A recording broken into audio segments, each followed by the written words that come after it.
Hello friends. तो पिछले video में हमने प्रैक्टिस सेट 1.1 कंप्लीट कर लिया था और आज हम प्रैक्टिस सेट 1.2 को स्टार्ट करने वाले हैं।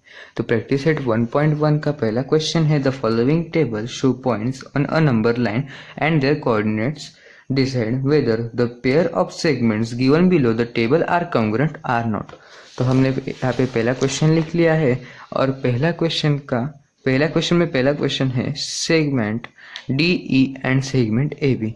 तो हमें सबसे पहले सेगमेंट डी ई लिख लेना है।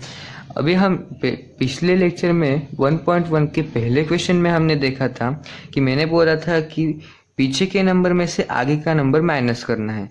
तो पीछे का नंबर की वैल्यू है, मतलब ई की वैल्यू है 9 माइनस डी की वैल्यू है -7, तो -7 लिख लिया। अभी इसकी वैल्यू क्या आएगी, 9 माइनस माइनस हो जाएगा प्लस एंड आगे जाएगा 7 is equal to 7 + 9 is equal to 16। इसे हम एक नंबर देंगे। और दूसरा है segment A B.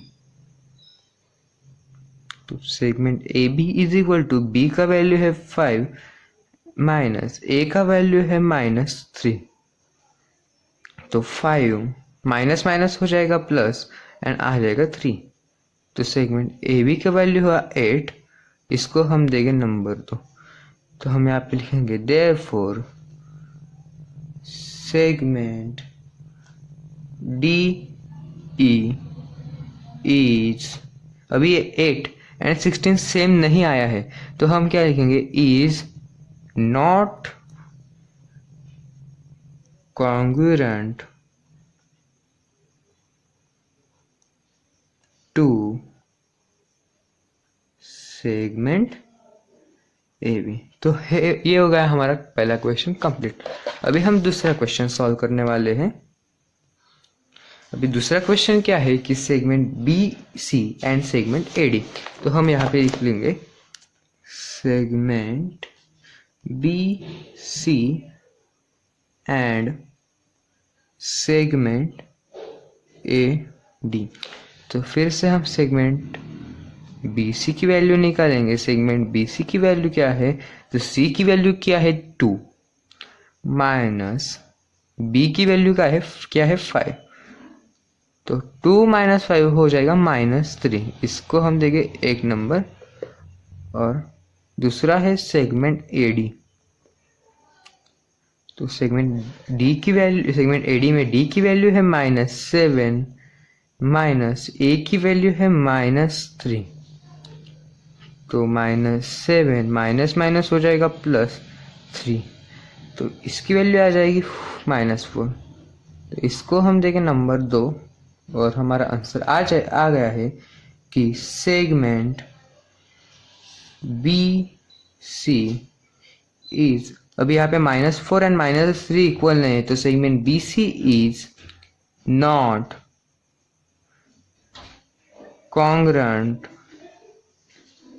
to segment A D. अभी हम तीसरा क्वेश्चन सॉल्व करने वाले हैं। तीसरा क्वेश्चन क्या है, segment B E and segment A D. तो हम यहाँ पे लिख लेंगे, तीसरा है segment B E and segment A D. तो हमें सेगमेंट बी ई की वैल्यू निकालनी है। तो segment B E is equal to, अभी हम यहाँ पे लिख लेंगे, तो ई की वैल्यू है 9, तो 9 माइनस बी की वैल्यू है 5, तो -5 इज इक्वल टू 9 - 5 आ जाएगा 4। हम इसको इक्वेशन नंबर 1 देंगे।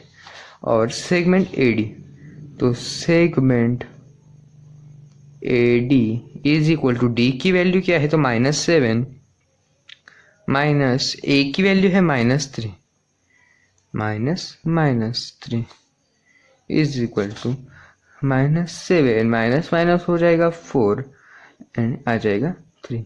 तो -7 + 3 इज इक्वल टू -4। तो अभी हम डिस्टेंस में तो -4 आता नहीं है, क्योंकि हम ऐसे नहीं बोल सकते। अभी ये देखो कि ये है ए, ये है बी एंड ये है सी। तो हम इधर से ये जा रहा है तो ये 4 किलोमीटर जा रहा है, लेकिन ये इधर जा रहा है तो हम ऐसे नहीं बोल सकते कि -4 किलोमीटर जा रहा है, वो भी 4 ही जा रहा है। तो डिस्टेंस में -4 आता नहीं, इसलिए हम इसकी वैल्यू लेंगे segment A D is equal to 4 ही लेंगे। तो 2, इसको हम देगा नंबर 2। तो अभी इसका आंसर क्या आएगा कि सेगमेंट बी ई इज, अभी ये 4 एंड 4 इक्वल आया है, तो हम लेंगे segment B E is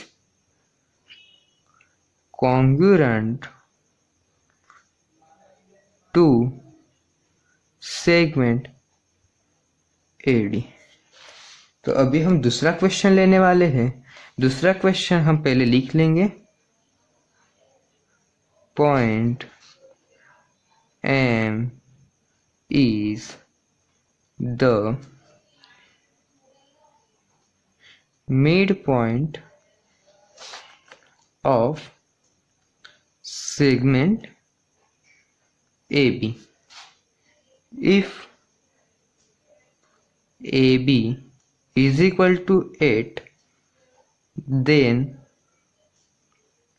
find the length of AM। तो हम इसका आंसर लिखने वाले हैं।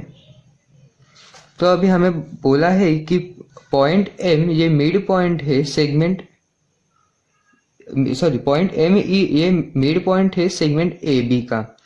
तो और हमें यहाँ पे सेगमेंट AB का डिस्टेंस भी दिया है। तो हम यहाँ पे क्या करेंगे, अभी मिड पॉइंट मतलब क्या है कि ये देखो ये एक लाइन है, इसको हम नाम देंगे A B।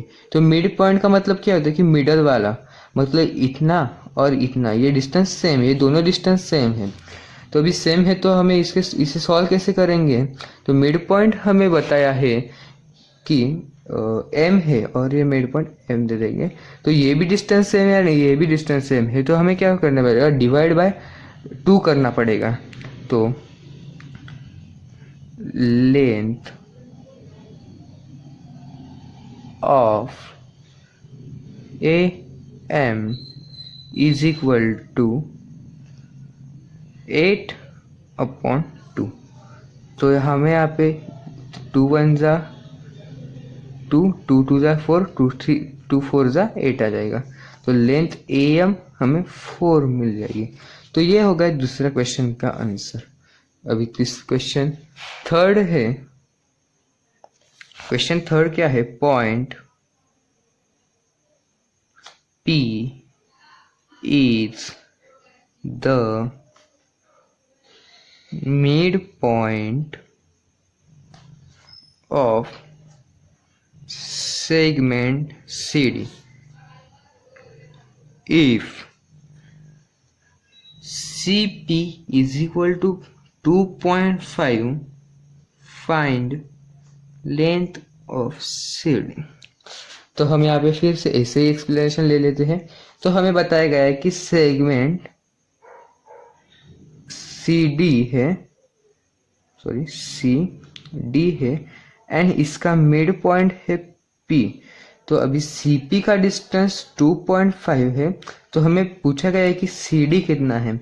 तो अभी हमने पिछले क्वेश्चन में देखा तो ये क्या था कि इसका इतना डिस्टेंस दिया था, तो हमने डिवाइड बाय 2 किया। अभी इतना ही दिया है तो हमें क्या करना पड़ेगा कि मल्टीप्लाई बाय 2 करना पड़ेगा। तो फिर हम लिखेंगे कि length of CD is equal to CP into 2।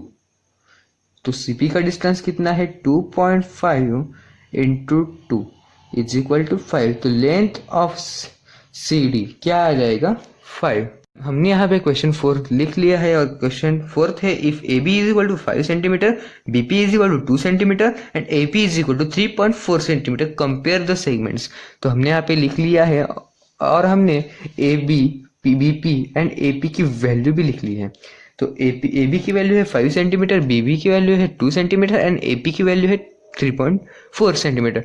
और हमें यहाँ पे बोला है कि कंपेयर द सेगमेंट्स। अभी हमें सेगमेंट्स को कंपेयर करना है। इसका मतलब क्या कि हमने इसको इस असेंडिंग या डिसेंडिंग ऑर्डर में कन्वर्ट करना है। तो हम सबसे पहले इसे असेंडिंग ऑर्डर में कन्वर्ट करेंगे। तो असेंडिंग का मतलब क्या कि छोटे संख्या से स्टार्ट होकर बड़े नंबर तक स्टॉप होता है। तो सबसे छोटा नंबर क्या है इसमें, तो 2 है। तो 2 AP है। तो सेगमेंट BP ऐसा करना पड़ेगा। जिसके पास क्लोज रहता है वो छोटी रहती है और जिसके पास ओपन रहता है वो बड़ा नंबर होता है। तो सेगमेंट BP के बाद 3.4 सेंटीमीटर है। तो 3.4 डिनोटेड किया गया है AP के। तो सेगमेंट AP 2 नंबर आएगा। और फिर AP से भी बड़ा है 5 सेंटीमीटर। तो यहाँ पे आएगा कि सेगमेंट AB। ये हो गया हमारा असेंडिंग ऑर्डर में। अभी हमें डिसेंडिंग ऑर्डर में लिखना, मतलब हमें बोला नहीं है लेकिन हम दोनों में कन्वर्ट कर लेते हैं। तो डिसेंडिंग में क्या हो जाएगा कि सबसे पहले बड़ा नंबर आएगा। तो क्या हो जाएगा, segment AB।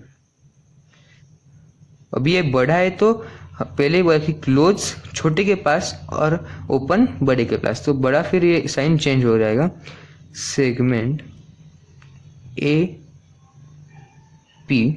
And segment AP से भी छोटा है सेगमेंट BP। तो हमने आज यहाँ पे 4 क्वेश्चन सॉल्व कर लिए हैं और सब मिलकर 6 क्वेश्चन है।